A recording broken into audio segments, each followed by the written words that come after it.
Hi, my name is Jonathan Hicks. I'm back at the Dice Cup, and this evening I'm joined by Mark, Dave, and we just finished playing AuZtralia, which is set in Australia, as you might expect, and it's a rather bizarre mixture of a train game. You can see at the end of the game here we've got lots of train tracks all over the place, and there's some mining. At the start of the game there's various places around the border seeded with gold and coal, and I think it's supposed to be phosphate, and there's various things, so you can kind of travel to these locations by building the trains and then mine the appropriate things to gather the resources.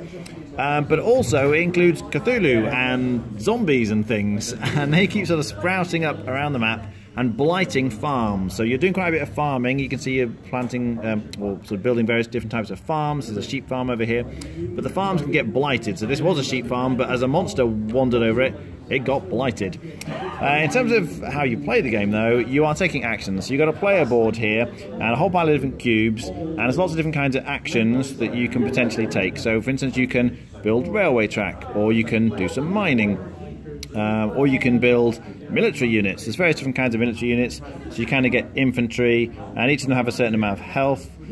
This is an armoured car, I think, and you can even get a train, which sort of careers down your train tracks fighting things. But when you take these actions, they cost time. The number at the bottom left here is how much time it takes to do it. So it's 2 time to build this railway tracks, 1 time to do some mining. Incidentally, you've got to spend resources, the black and the grey, or for the coal and the iron, I think, to build the tracks. But there's a time track, although it looks like a victory point track, this thing around the outside is actually the time track. And when it's your turn, well, in fact, it's whoever's at the back takes the turn. It's like the patchwork mechanism, if you're familiar with that. So this person can kind of take a turn, and then maybe they spend 2 time, and because they're still at the back, they get another turn, and they can spend another time, and then if they hop over red, then it'll be red's turn. So you keep moving like this, hopping over each other, until you get all the way around. But also, one of these tokens represents Cthulhu, and whenever he's at the back, he gets to take a turn. And it works by sort of drawing these cards, which you use for various different things, including combat. But if we just draw one of them, it kind of shows you which monsters move. So in this case, no monsters move. Let's draw another one. We're looking for white circles around the monsters. So here, I think that's a Shoggoth would move, and Cthulhu himself, if he was on the board, would move. So that tells you which monsters would move. So at certain points, the monsters, the cubes here represent damage on the monsters, but the Shoggoth would kind of move onto one of the spaces around. There's a sort of bit of automated movement, so the card tells you where it's going to go, and it will blight the farms when it lands on them. But when you decide to fight, one of the actions here is attack, and as long as your railway network is next to a monster, you can try and attack it, and you sort of commit various different units. So I can say, oh, I'm going to take my infantry and fight, and depending on the more the units you fight with, the more time it costs you to actually attack. Let's send in the armoured car, and what the heck, let's go for the train as well. And then you draw cards again. So we're fighting a Shoggoth here. You draw a card, and you're looking at the Shoggoth thing, and it shows you that the train does the damage to the Shoggoth. The purple cube is it doing damage to you, but you also lose sanity when this thing attacks. So you have a certain number of sanity tokens, so we kind of lose a sanity token, and we would do a damage to it, so you plonk your damage on it, and then it does purple damage to one of your units, and you can decide how to assign the damage. The train is a bit of a nice damage sink, it can take up to 3 damage, and then I can decide to carry on going again. So we draw another card, and you resolve whatever it does. So in this case, it doesn't do anything at all. And you keep doing this until you either kill the thing, or it kills all your units, or you decide, nope, I've had enough, I'm running away. Because if you ever run out of sanity, if you lose your last sanity, you have to run away, and any wounded units die. But if you voluntarily choose to run away, then all your units come back, and they kind of heal all the damage, and they all survive. And you get all your sanity back. So it's an important decision in terms of fighting, just how much you want to push your luck, as it were. How far are you going to go when trying to take this monster out? Ultimately, you're trying to get points. You get points for killing monsters. You can see the bottom left number is the number of points you get for that.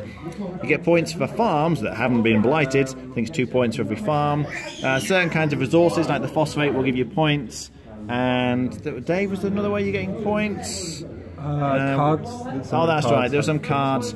You can take an action. This one here lets you get cards, which will give you like special abilities and things. And you can see this one is giving you an extra victory point for every cattle farm you've got. So you're trying to get as many points as you can. I think that was actually the final scores at the end of the game, except that Cthulhu gets points as well. All the remaining monsters give him points, and he gets points for every blighted farm. And if Cthulhu gets more points than you, and you can see in this game he got way more points than us, then we all lose, and Cthulhu wins the game, which is how our game ended. What do we think? This is the most bizarre game I've probably played in the last few years. It's a mishmash of lightly done mechanisms. They're all fairly simple to work out what's going on. But it's just, the whole thing doesn't make any sense. I don't know what I'm doing when I go in. I'm just doing stuff and then the game just goes against me. It's weird. I don't know how to say about it, because we had a really good time, but we had a really good time because it was so silly, not because the game was amazing. I think I was saying, while a lot of the mechanisms, like the time tracker, actually fit relatively modern mechanisms, it played out like an old game, like an old stuff was happening, it didn't really make sense. So I enjoyed it, but I think I enjoyed it because I enjoyed playing with the people and the hilarity of things just going wrong for all of us, as opposed to the game being mechanically fun or great. So yeah, it's a good game with the right people, I think. Okay, Dave. I agree a lot with Mark. Usually I go for a game purely based on mechanics, but this game was just such a mishmash of everything. I was just like, yeah, I've got to back that and see what happens. The kind of push your luck element of the fighting monsters was just, sometimes it was ridiculous. Like, I lost my train the turn earlier and then the train just started doing damage like in the next combat I had without my train, and Tim really went all out on farms, and I think that would be a good strategy, but then at the end of the game Cthulhu went mad and just blighted everything, which was absolutely ridiculous. In hindsight, we probably should have killed some of those temples. Yeah, it was great fun. I think I haven't played like that many like old games, so it didn't feel like it. I can see what Mark's saying about it feeling like an old game, but like I haven't overplayed those games, so it didn't. That didn't affect me that much. Yeah, it was really good fun. Rating? Give it a 7 out of 10. Okay, Mark? As a game, it's like a 6, but with the right group of fun factor, it's probably an 8. It's a weird game. Okay. Yes, apologies if the camera is shaking through that. I could not stop laughing. It's just bizarre, and it felt like a standard Martin Wallace game to start with. We were all building out our track and building farms and things like, oh yes, let's race to get the resources and try and get all the victory points for all the farms. But then Cthulhu starts showing up, all these monsters appear all over the place, and we had a lot of temples in this game. We were like, temples, they just sort of sit there, they don't really do anything. We'll be fine, and we carried on building our farms, and then right towards the end, all these temples start spawning the monsters, and they just rampage across the map.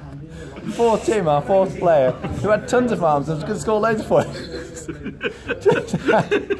All his points completely wiped out because so many of his farms got blighted. You could see his face drop. It's like a Galaxy Trucker. It was completely crazy. So it starts off as a very sensible Martin Wallace game, and then by the end it's just nuts. It's absolutely nuts. I'm totally with Mark on this. In terms of the mechanisms, I'll probably be on a 6 out of 10. It's quite slow, the game, but then as you go towards the end, the fun factor really ramps up. I think I'll be on a 7.5. The game is completely nuts. Alright, thanks for watching. That was AuZtralia.